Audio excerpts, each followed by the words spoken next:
Bueno, por otra parte, déjeme decirle que he leído en las redes sociales, específicamente en Twitter, particularmente dos mensajes que me han llamado mucho la atención. Uno de ellos son de Carlos Pérez Ricard. Dice uno de ellos: Javier Alatorre aún no lo sabe, aunque desde hace mucho debería intuirlo, pero su nombre será referencia en los libros de texto del futuro como el mejor ejemplo del periodismo servil, abyecto y ruin del pasado. Y en otro tuit dice: no nos confundamos, esto ya no trata de los libros de texto gratuitos, es Ricardo Salinas presionando y chantajeando al gobierno federal en un contexto específico, el inicio del periodo electoral. La pregunta es, ¿qué busca? ¿Qué lo tiene tan furioso?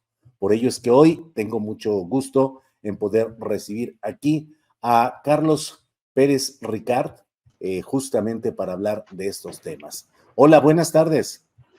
¿Cómo estás, Julio? Qué bueno que me llamaste y muy contento de estar hoy contigo. Gracias, Carlos. Carlos es profesor investigador en el CIDE y es integrante de la Comisión Verdad y Justicia. Carlos, ¿cómo vas viendo la evolución de este tema? Pues de la campaña contra los libros comunistas de parte de Televisión Azteca, los tuits de Ricardo Salinas, la postura de varios de los conductores relevantes de esta empresa televisiva. ¿Cómo vas viendo, Carlos? Bueno, gracias, Julio. Mira, yo creo que a todos nos llamó la atención lo que vimos en televisión ayer y antier por parte de los comunicadores de Televisión Azteca, en particular de su noticiero estrella, pero no solamente del noticiero estrella, sino también de los programas de la mañana.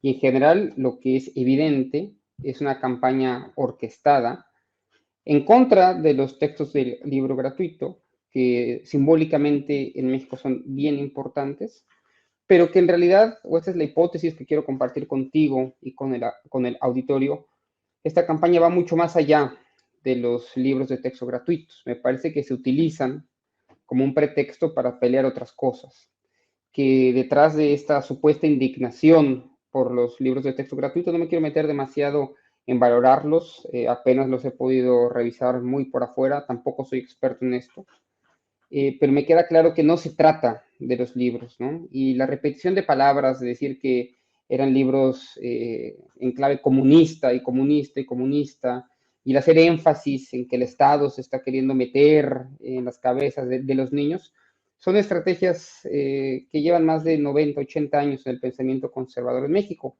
Pero intuyo que no va tanto por ahí, sino el uso de estos libros de texto gratuito como una forma de chantaje al gobierno federal, o quiero decir con todas sus letras, como una forma de obligar al gobierno federal a tomar decisiones que puedan ser convenientes, ni siquiera a Televisión Azteca, sino a todas las empresas y a los intereses económicos que tiene el señor Salinas Pliego en México y en Estados Unidos, ¿no? Entonces, habría que buscar, tengo algunas hipótesis de por dónde va, pero sin duda es una discusión que va mucho más allá de los libros de texto, y es muy preocupante que lo haga precisamente en un momento que duele, por así decirlo, al presidente, que duele al gobierno, que es cuando inicia el periodo electoral, y podríamos estar ante el inicio, es otra hipótesis, de una campaña orquestada por parte de Televisión Azteca y posiblemente otros medios, y para chantajear al gobierno de cara a las elecciones del próximo junio. Esa es la hipótesis, Julio.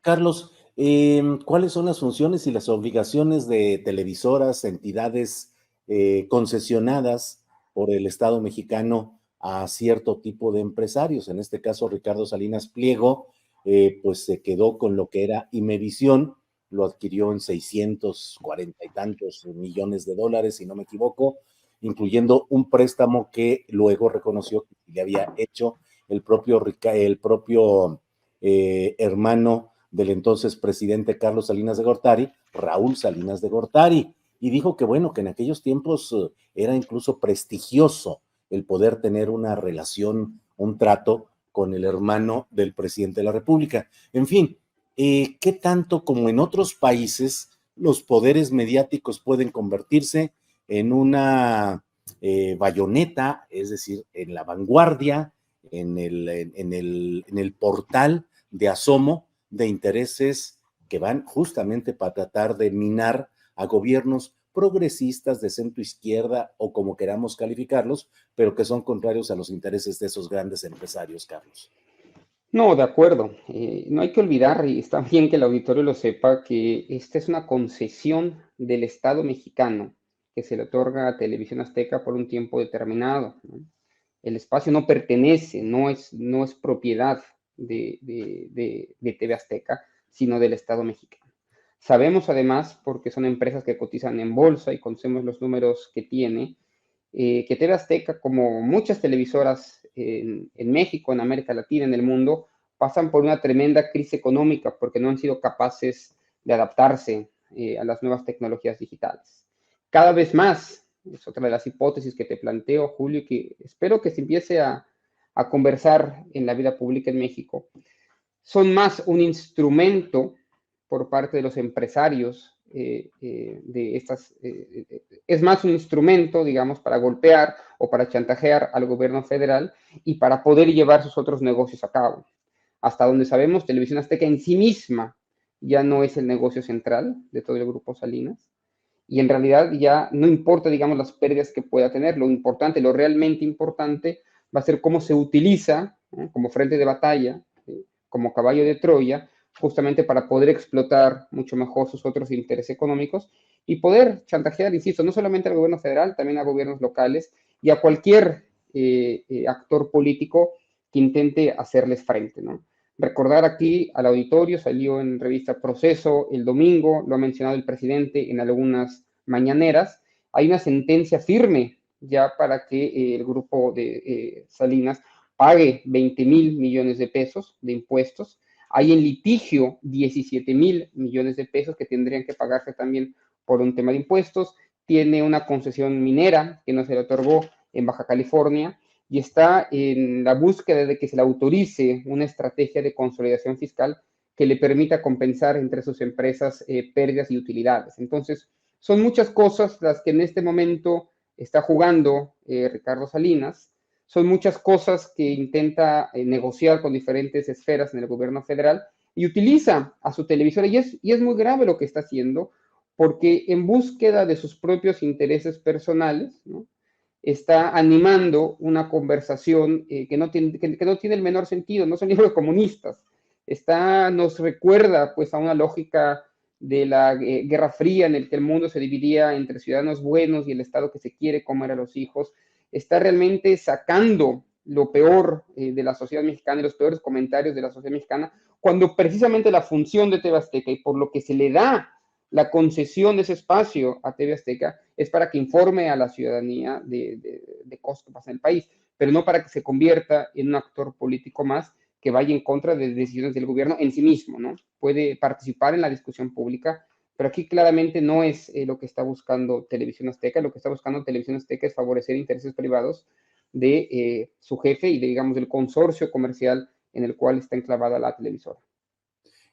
Carlos Pérez Ricard, comparto contigo este chat que pone un usuario, dice Manuel Chijate, dice, es sorprendente que en pleno siglo XXI se saque el fantasma del comunismo, ideología que tal como se concebía hace casi 60, 70 años, ya no existe. En términos conceptuales, Carlos, ¿qué tanto realmente hoy se puede invocar el peligro, el fantasma del comunismo? Yo veo que hay dos líneas de crítica hoy en la televisora y en general en la sociedad, no solamente en contra de los libros de texto gratuitos. Uno tiene que ver con este fantasma comunista, que digamos se remonta a los años 60 y 70, como bien señala Manuel, ¿no? Pero también el discurso de la supuesta ideología de género que traen los libros, en general la idea de que el Estado puede participar en la educación de los niños, eso es mucho anterior, viene de 1917, precisamente en ese año, el año, bueno, en el que se decreta la Constitución, nuestra Constitución, es cuando se funda la Unión Nacional de Padres de Familia en contra de la educación pública, que va a estar muy presente en el gobierno del general Lázaro Cárdenas, en contra de la educación socialista, que luego se va a oponer contra la distribución en sí misma de los libros de texto gratuito, y que va a ser la que en los años 50, 60, 70 ya se va a montar también en el discurso comunista.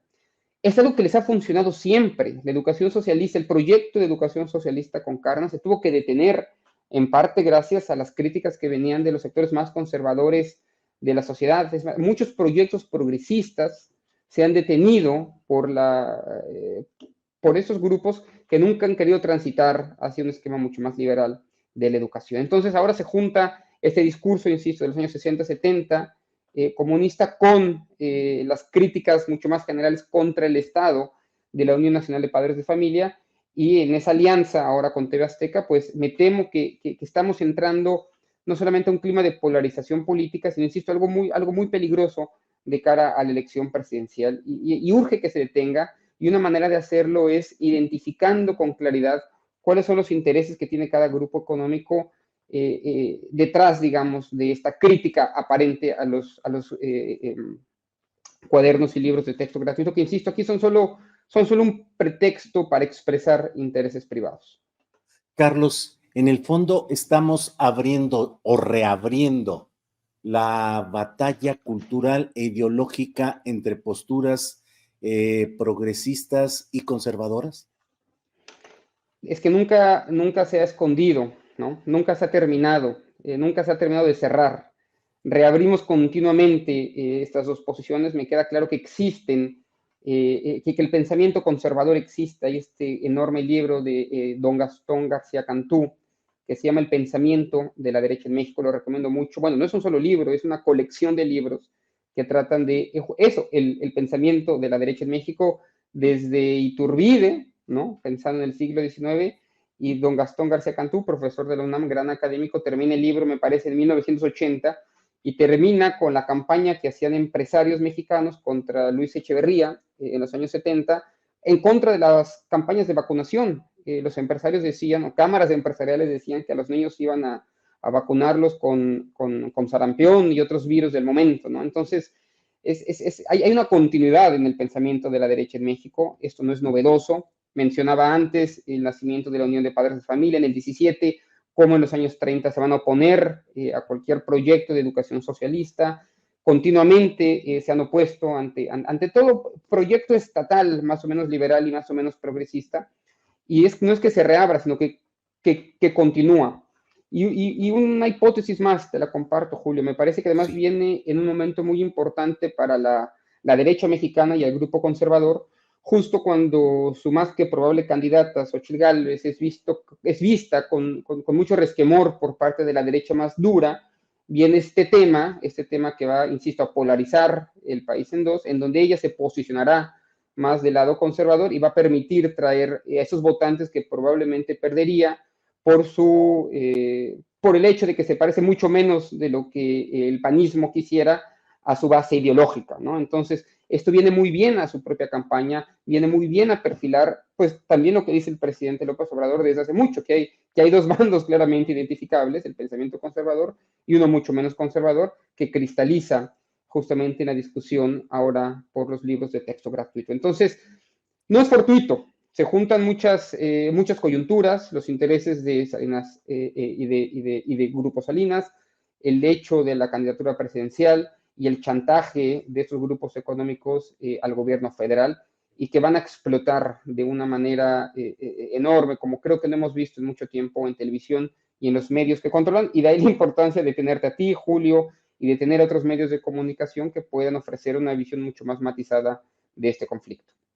Carlos, te agradezco mucho tus palabras, tu atención, tu tiempo, el contexto, la información, y seguimos atentos porque hay mucho de qué hablar en lo que viene. Gracias, Cuentas Carlos. conmigo siempre y te agradezco, y un abrazo a todo tu auditorio. Que estés muy bien. Gracias, hasta luego.